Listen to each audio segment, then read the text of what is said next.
Senhor eterno Pai, Todo-Poderoso, que estamos reunidos, Pai, em Tua casa, para Te louvar e agradecer por tudo que Tu tem feito, Senhor. Pai, eu Te peço em nome do Teu Filho amado Jesus Cristo, Te faz presente, Senhor Deus, nesse local, em cada lar, Senhor Deus, que está nesse momento assistindo, Pai, esse culto, Pai.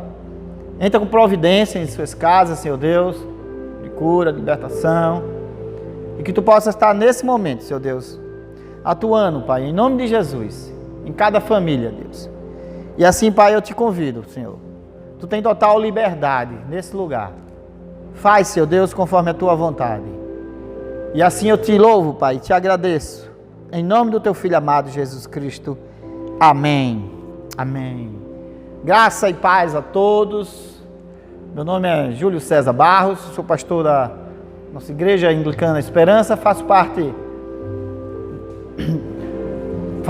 da nossa comissão de pastorados aqui, com o pastor Leonardo e pastora Dorinha. Que sejam vocês todos bem-vindos, tá? Nesse culto online, tá? Sinta-se à vontade, sinta-se, você pela primeira vez também, você seja bem-vindo também, sinta à vontade, tá? Com certeza Deus vai falar ao seu coração. Do mais, eu peço também para vocês que, diante dessa pandemia, vocês se cuidem, não é? Vocês sigam as instruções, que em breve, aqui na Igreja Anglicana Esperança, na rua Campo Grande, número 18, nós estaremos já nos reunindo. Falta só um pouquinho, tá? E nesse momento, eu peço a vocês que vocês nesse momento se liguem agora no Senhor. Esse é o momento da nossa confissão, esse é o momento de nós pedirmos perdão a Deus pelos nossos pecados, pelos nossos deslizes, pelas nossas transgressões. E eu quero compartilhar com vocês a palavra do Senhor, que está em Provérbios, no capítulo 28, no versículo 13, que ele diz: o que encobre as suas transgressões jamais prosperará, mas o que as confessa e deixa alcançará misericórdia. Feliz o homem constante no temor de Deus, mas o que endurece o coração cairá no mal. Amados irmãos, essa palavra aqui ele traz para a gente especialmente sobre a graça de Deus, a misericórdia de Deus em acudirmos aqueles que estão aflitos, aqueles que estão em pecados, não é? Então, que nós possamos nesse momento, tá? Tirar esse momento maravilhoso para abrir o nosso coração ao Senhor, para que nós possamos também pedir que o Espírito Santo de Deus venha sobre cada um de nós, para que nós possamos confessar os nossos pecados e sairmos daqui perdoados. Senhor eterno Pai, Todo-Poderoso, aqui estamos mais uma vez, Senhor Deus, na Tua presença, pedindo perdão, Senhor, pelos nossos pecados. Pequei contra Ti, Senhor Deus, por palavras, atos, omissões.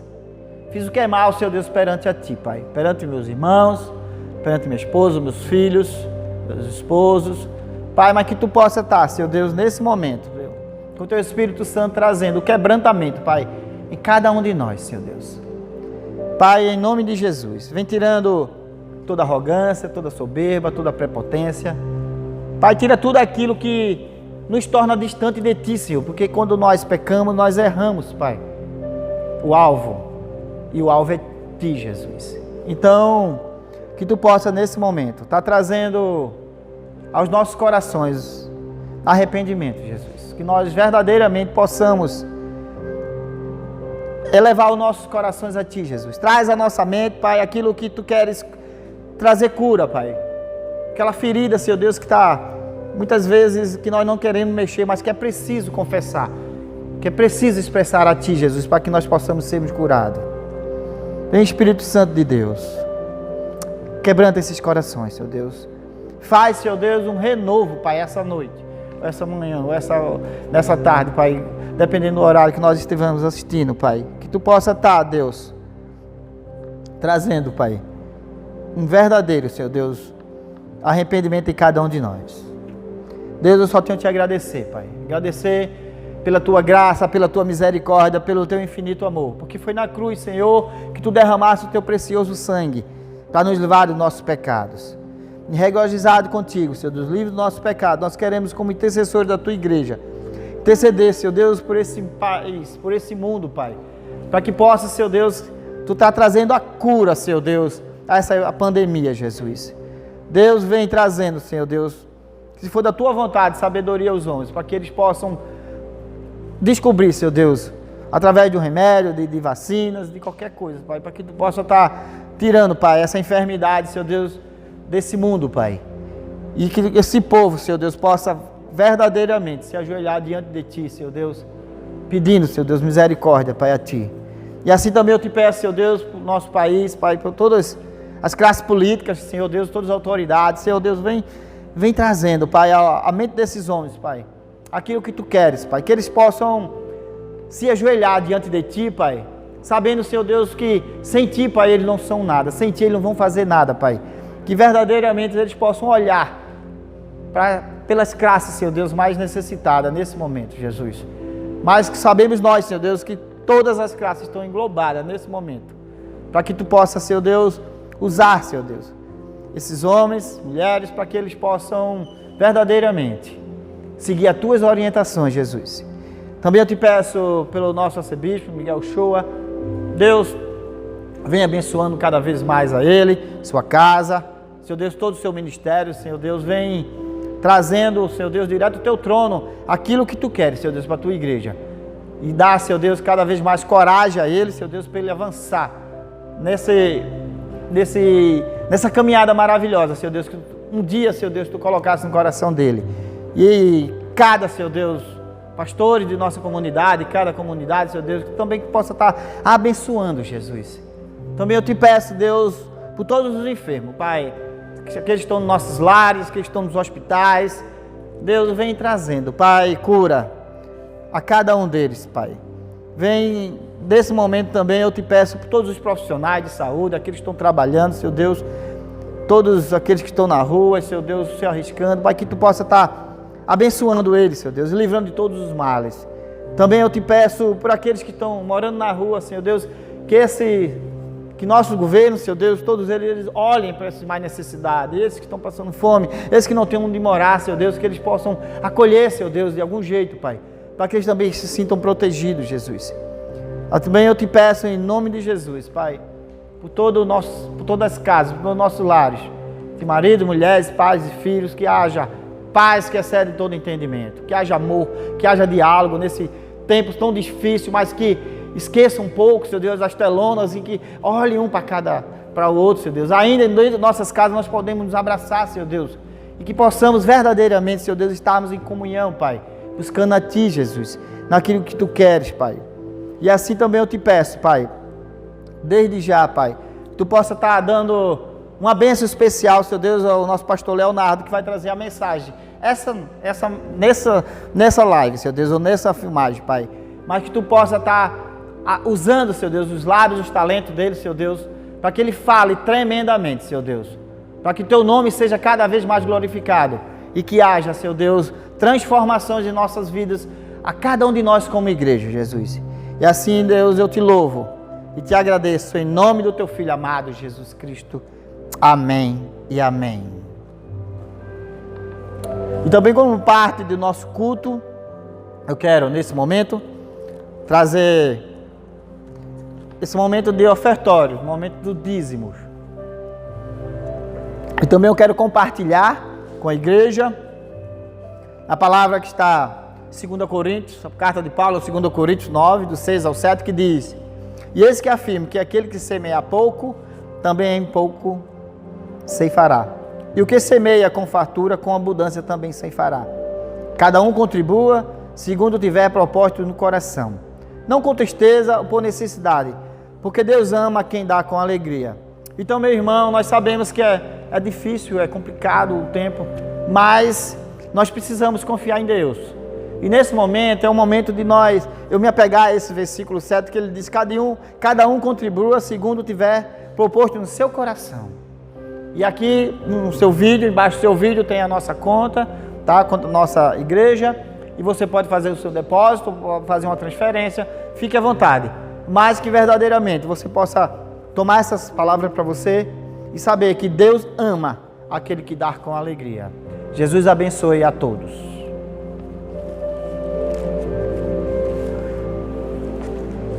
E nesse momento, eu quero trazer para vocês a nossa palavra, que vem direto do trono do Senhor, para a nossa ministração de hoje.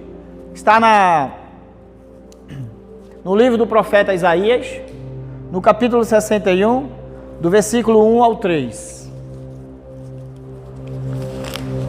Isaías, pegue sua Bíblia, ou ligue os seus smartphones, seu celular. Isaías 61, do 1 ao 3. O que diz assim: o Espírito do Soberano, o Senhor, está sobre mim, porque o Senhor ungiu-me para levar boas notícias aos pobres. Enviou-me para cuidar dos que estão com o coração quebrantado, anunciar liberdade aos cativos e libertação das trevas aos prisioneiros, para proclamar o ano da bondade do Senhor e o dia da vingança do nosso Deus, para consolar todos os que andam tristes e dar a todos os que choram em Sião uma bela coroa em vez de cinzas, o óleo da alegria em vez de pranto, e o manto de louvor em vez de espírito deprimido. Eles serão chamados carvalho de justiça, plantio do Senhor, para a manifestação da sua glória. Essas são as palavras do Senhor, damos graças a Deus.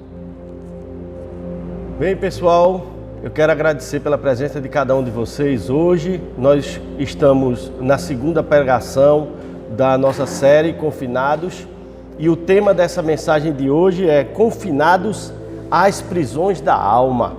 Eita, o que será? Confinados às prisões da alma. Eu quero te convidar a uma oração nesse momento para que o Senhor possa nos abençoar com a sua presença, com entendimento e discernimento. Senhor Deus amado e querido, muito obrigado, Pai, por mais uma oportunidade maravilhosa, Senhor, de estar na Tua presença, de conhecer mais da Tua vontade, conhecer mais, Senhor, do que Tu tens para cada um nessa noite. Eu te peço em nome de Jesus, Pai amado, que Tu me use conforme a Tua vontade, que todas as palavras que venham sair da minha boca, Senhor, sejam direcionadas pelo Teu Espírito Santo e que encontre acolhida, Senhor, na mente de cada pessoa que vai assistir essa mensagem e que possa fazer transformação, Senhor, para que nós possamos viver a liberdade que Tu tens para cada um de nós. Em nome de Jesus, amém.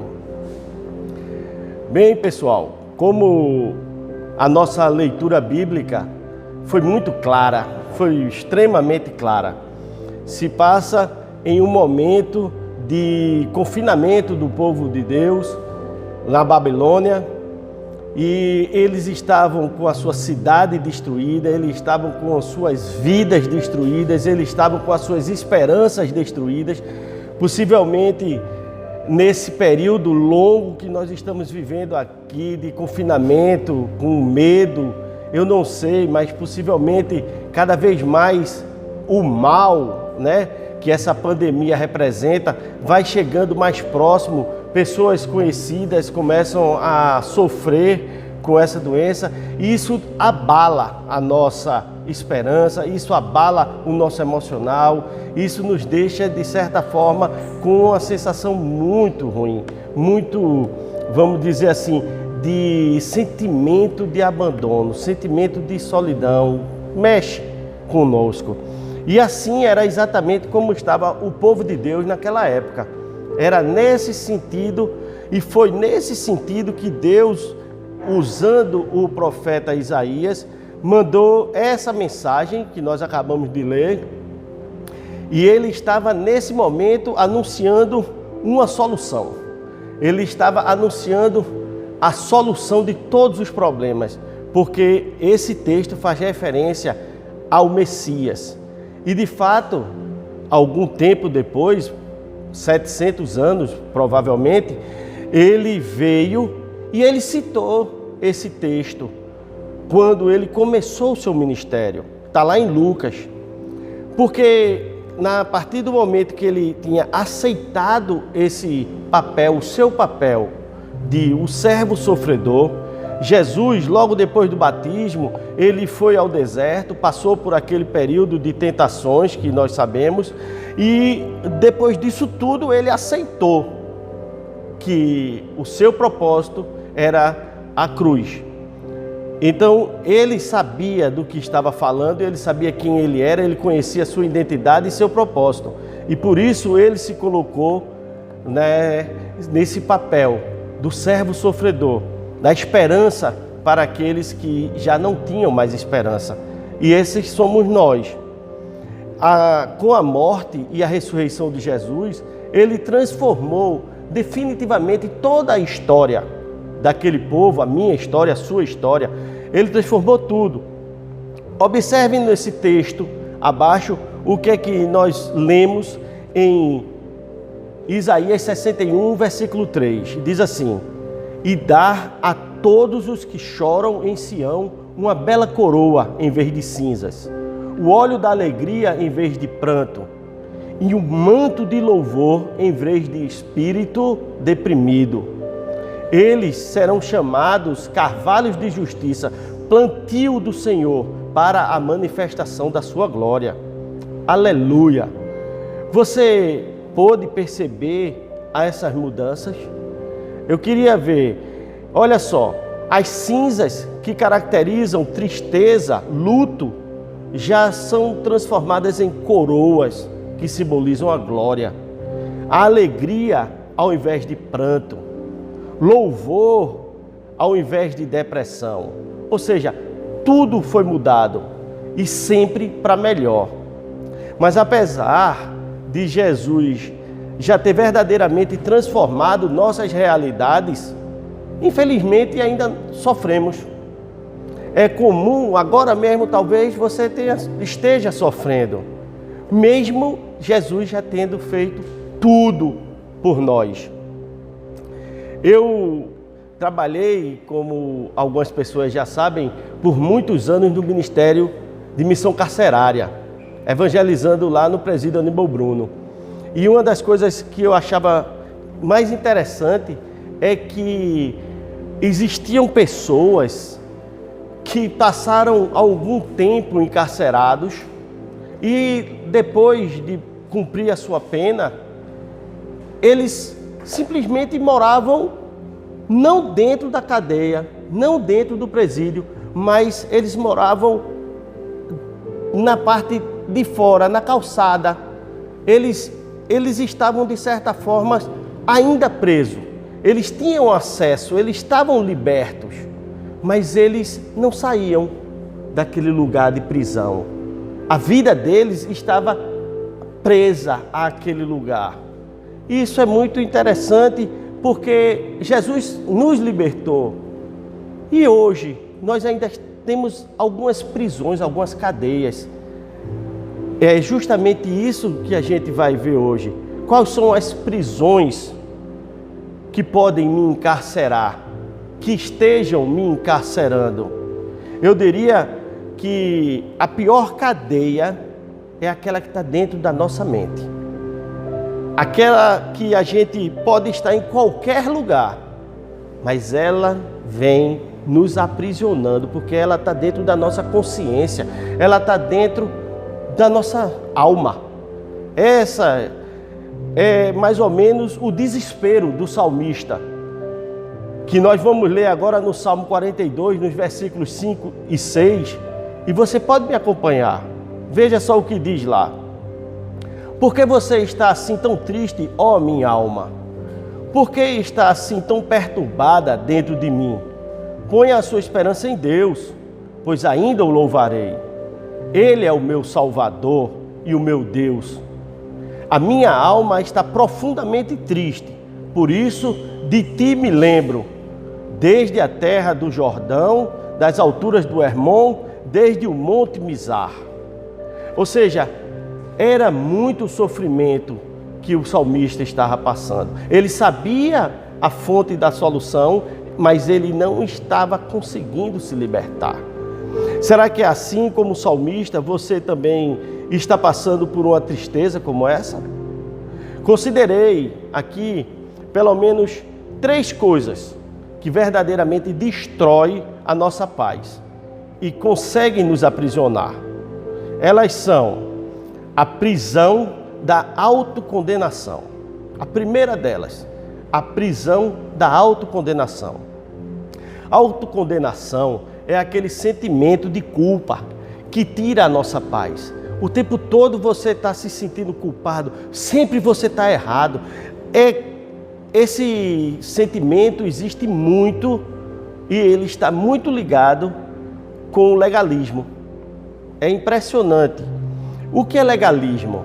Legalismo são regras, muitas vezes estabelecidas por homens, que fazem com que a gente acredite que precisam ser cumpridas à risca para que eu possa ter uma vida digna.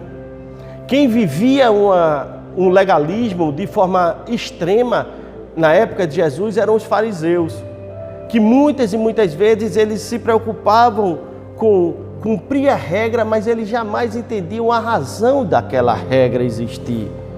E isso fez com que Jesus ficasse extremamente decepcionado com cada um deles. O legalista é alguém convencido.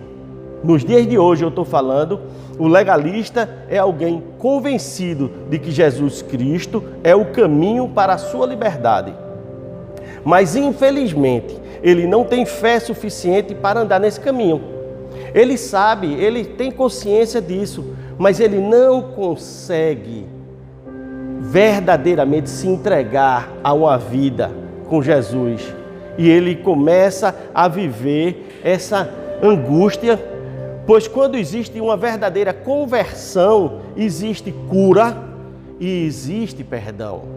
Veja o texto bíblico de 1 João 3, do versículo 19 e 20. Diz assim: assim saberemos que somos da verdade e tranquilizaremos o nosso coração diante dele quando nosso coração nos condenar. Veja só, tranquilizaremos o nosso coração diante dele quando o nosso coração nos condenar. Porque Deus é maior do que o nosso coração e Ele sabe todas as coisas. Então, nós temos hoje a possibilidade de uma vida afastada de culpa. Acho muito importante deixar claro uma coisa, para não cairmos no erro de uma graça barata. Veja só, é importante saber que, eventualmente, nós vamos errar. É importante a gente saber, e eu gosto muito de colocar um símbolo, vamos dizer assim, uma parábola, ou então uma imagem para você conseguir entender o que é que eu estou querendo dizer. Nós hoje, que entregamos a nossa vida a Deus, a verdadeiramente entregamos, convertidos somos, nós queremos andar por um outro caminho, que não é mais aquele que eu andava, mas sim o caminho que Jesus está abrindo para mim, que eu posso andar por ele, que eu devo andar por ele. Mas, eventualmente, eu posso pecar, ou seja, eventualmente eu posso levar uma topada. Ninguém quer levar uma topada, ninguém se prepara para levar uma topada.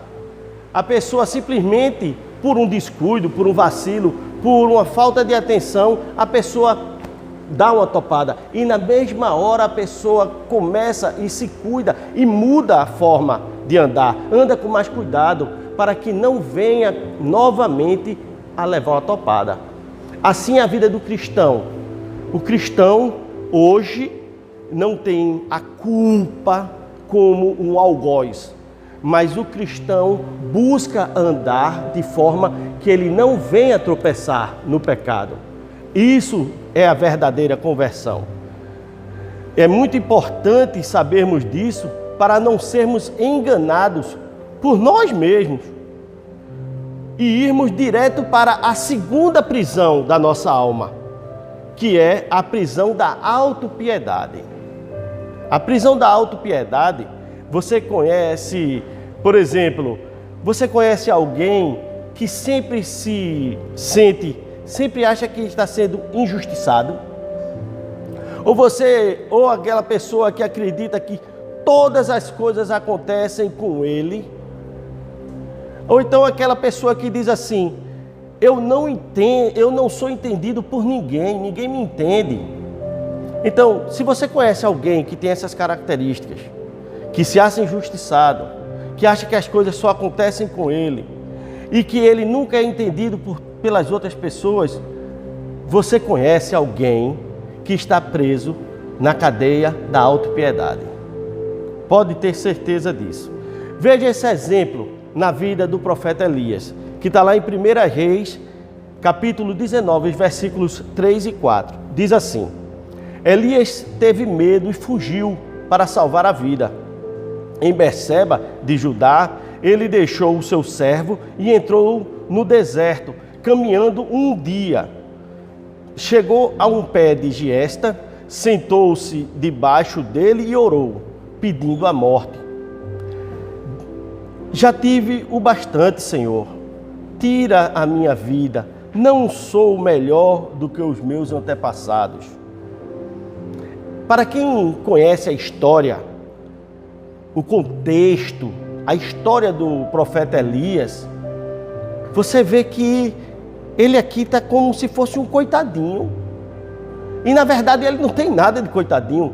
Pouco antes dele passar por essa situação, pouco antes desse momento na vida do profeta Elias, ele simplesmente desafiou 400 profetas de uma divindade demoníaca, de Baal.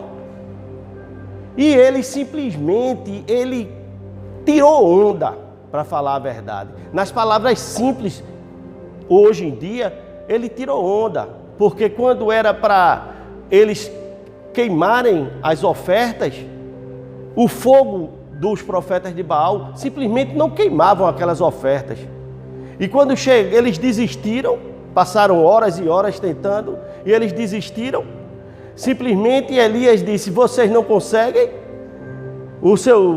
a sua divindade, o seu Deus não consegue nem fazer isso, então deixa eu fazer uma coisa, vou mostrar como é que meu Deus faz. E ele disse: molha, eu quero que vocês joguem água. Quando estava tudo encharcado, ele orou a Deus e Deus simplesmente fez cair fogo do céu e queimou toda aquela oferta. Então, Elias era um homem que tinha um relacionamento com Deus. Ele estava verdadeiramente, nesse momento, passando por uma situação que ele estava se sentindo inferior, estava se sentindo pequeno. É inacreditável que um homem que vivia um relacionamento tão intenso com Deus tenha passado por algo assim. Eu entendo a autopiedade pelo menos de duas formas. Primeiro, desejo de fugir das suas responsabilidades. Normalmente as pessoas sabem o que devem fazer, mas arrumam uma forma de simplesmente uma desculpa, se sentindo, se autodeclarando inferior, coitado, digno de pena, digno de misericórdia, mas muitas vezes para não cumprir as suas responsabilidades. Pois é mais fácil se fazer de coitado do que assumir as responsabilidades. E o segundo ponto que eu entendo que traz essa autopiedade é a necessidade de atenção. Preste atenção, uma criancinha, um menino, um bebezinho, um filho, vamos dizer, um filho mais velho, quando chega o irmãozinho caçula, logo no início, ele se sente rejeitado, ele se sente simplesmente deixado de lado, então ele começa a fazer alguma coisa que diga que ele está precisando de cuidado, ele está precisando de ajuda. Então é a necessidade de atenção. Necessidade de atenção é uma carência extrema e perigosa. Muito perigosa, porque essa carência pode nos levar ao terceiro tipo de prisão da alma, que é a prisão da imagem perfeita. Essa é complicada, mas essa é a mais fácil de você identificar nos dias de hoje. Vamos logo para o texto bíblico, que está lá em Apocalipse 3, dos 17 ao 18. Diz assim o texto bíblico: você diz, estou rico, adquiri riquezas e não preciso de nada. Não reconhece, porém, que é miserável, digno de compaixão, pobre, cego e que está nu. Dou-lhe este conselho: compre de mim ouro refinado no fogo e você se tornará rico. Compre roupas brancas e vista-se para cobrir a sua vergonhosa nudez. E compre colírio para ungir os seus olhos e poder enxergar. Para quem conhece o texto bíblico, sabe que Deus aqui está fazendo uma referência a todas as necessidades que aquelas pessoas tinham, do que eles mais se sentiam orgulhosos. Ou seja, muitas vezes aquelas pessoas, no caso do texto bíblico, eles se sentiam orgulhosos e melhores do que os outros por terem coisas que na verdade para Deus não significavam nada. Pelo contrário, era digno de pena, era digno de... Ele até colocou aqui: não reconhece, porém, que é miserável, digno de compaixão, pobre, cego e que está nu. Então, pessoal, você com certeza conhece alguém que sofre nesse cárcere, nessa cadeia da prisão da imagem perfeita. As redes sociais estão cheias de pessoas perfeitas, famílias perfeitas. Pense comigo, existe algo pior do que mentir mostrando algo que não é? Você já imaginou? A mentira por si só, ela já é algo maligno. E quando você mente para alguém dizendo que você é algo ou é alguém, ou que você tem condições, ou que você representa algo que não é verdade. Mas ainda existe uma coisa pior ainda. Pior do que você mentir nas redes sociais, ou quer que seja no seu trabalho, mostrando ser uma pessoa que verdadeiramente você não é.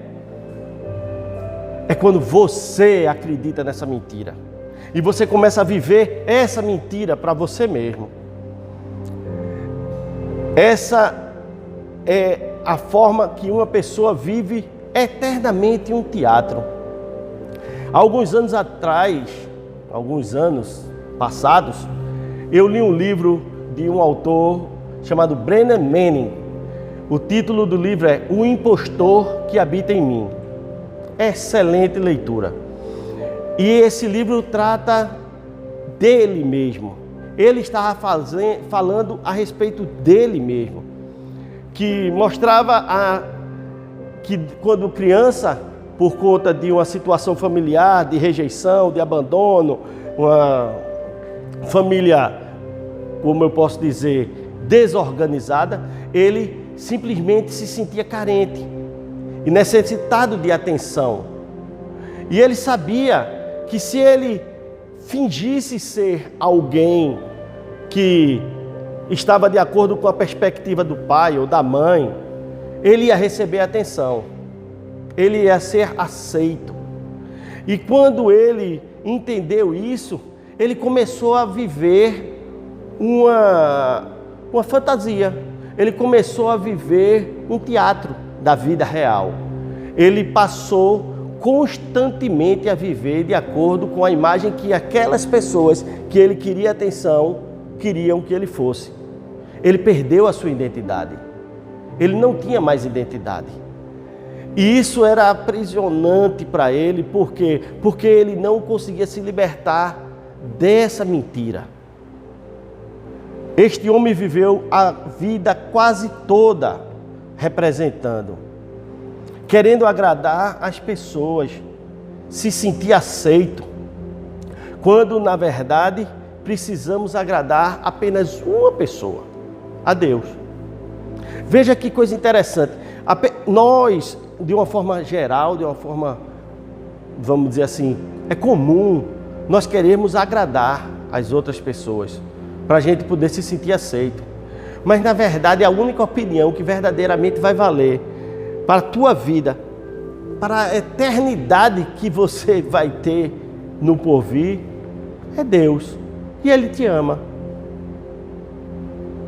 Para Deus, ninguém finge. Deus conhece o nosso coração, Deus conhece os nossos pensamentos. Ninguém consegue enganar a Deus. Para Ele não existem máscaras. É aquela velha história do caráter e da reputação. O que é o caráter? Caráter é aquilo que você é quando você está só. É quem verdadeiramente você é. A reputação é o que os outros acham que você é. É por isso que hoje nós temos tantas e tantas e tantas decepções. Porque nós sempre esperamos que as pessoas sejam aquilo que a gente gostaria que fosse. Porque as pessoas estão tão acostumadas a estar fingindo que quando se descuidam, caem as máscaras e aí vem as decepções. Não se preocupe com a sua reputação. Vou repetir. Não se preocupe com a sua reputação. Se preocupe com o seu caráter. Porque se você for uma pessoa de bom caráter, não há risco de você ter uma má reputação. Se preocupe sempre com isso. Não esqueça. Eu queria saber o seguinte. Quando você olha no espelho, quem é que você vê?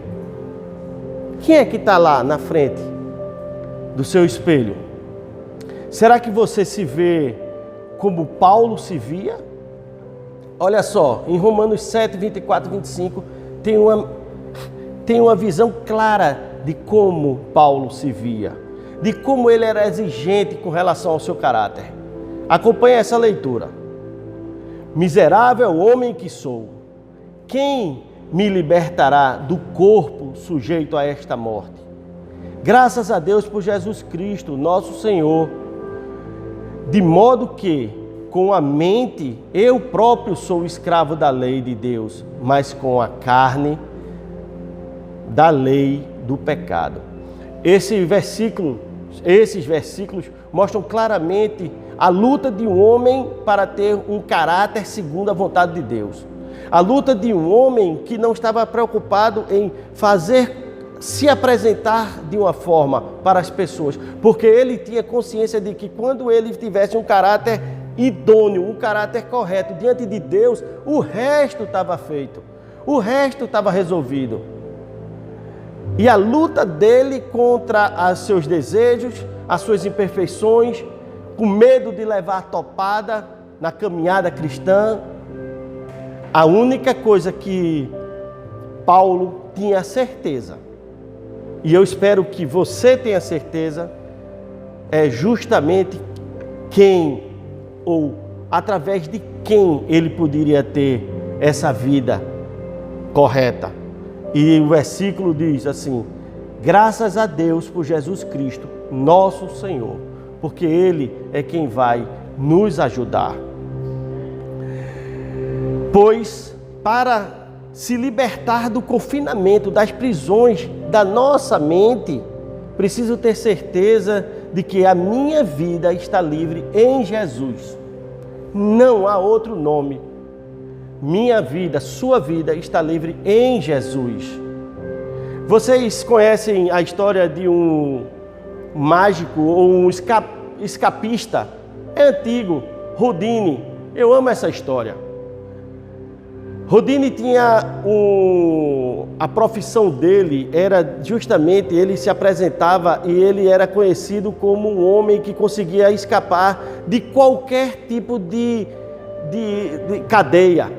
Às vezes amarravam ele, botavam cadeado, botavam corrente, botavam tudo. E Houdini sempre conseguia sair, ele sempre conseguia escapar. Mas existiu uma vez que Houdini foi enjaulado, foi vedado os olhos dele e na hora que disseram, pronto Houdini, pode tentar se soltar, ele tirou a venda e começou a mexer na tranca daquela cela, daquela cadeia.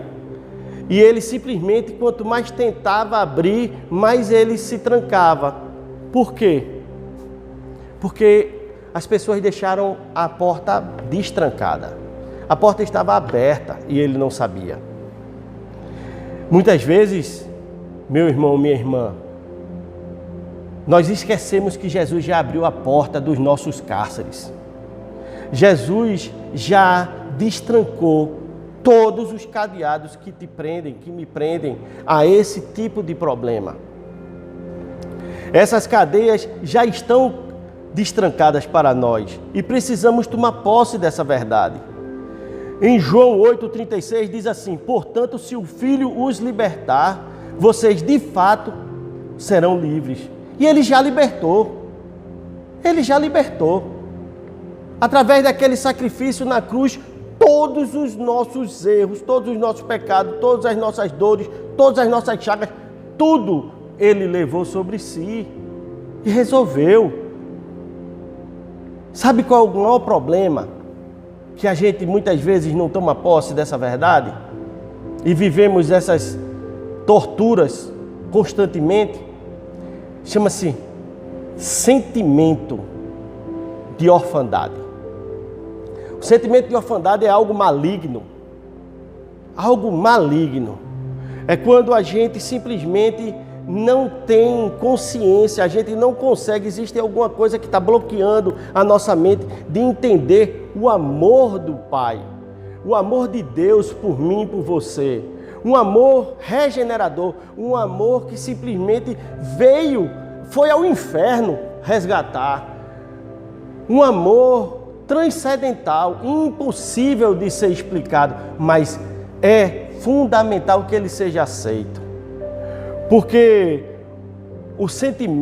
esse sentimento, ele faz a gente se sentir rejeitado. O sentimento de orfandade faz a gente se sentir simplesmente rejeitado. E quando eu me sinto rejeitado, eu me sinto culpado, eu me sinto injustiçado, eu me sinto imperfeito. Mas jamais podemos esquecer desse grande amor de Deus por nós, que foi Ele quem decidiu nos adotar. Está lá em Efésios. E pelo sacrifício de Jesus na cruz, como eu já falei, Ele tomou sobre si toda a minha culpa, toda a tua culpa.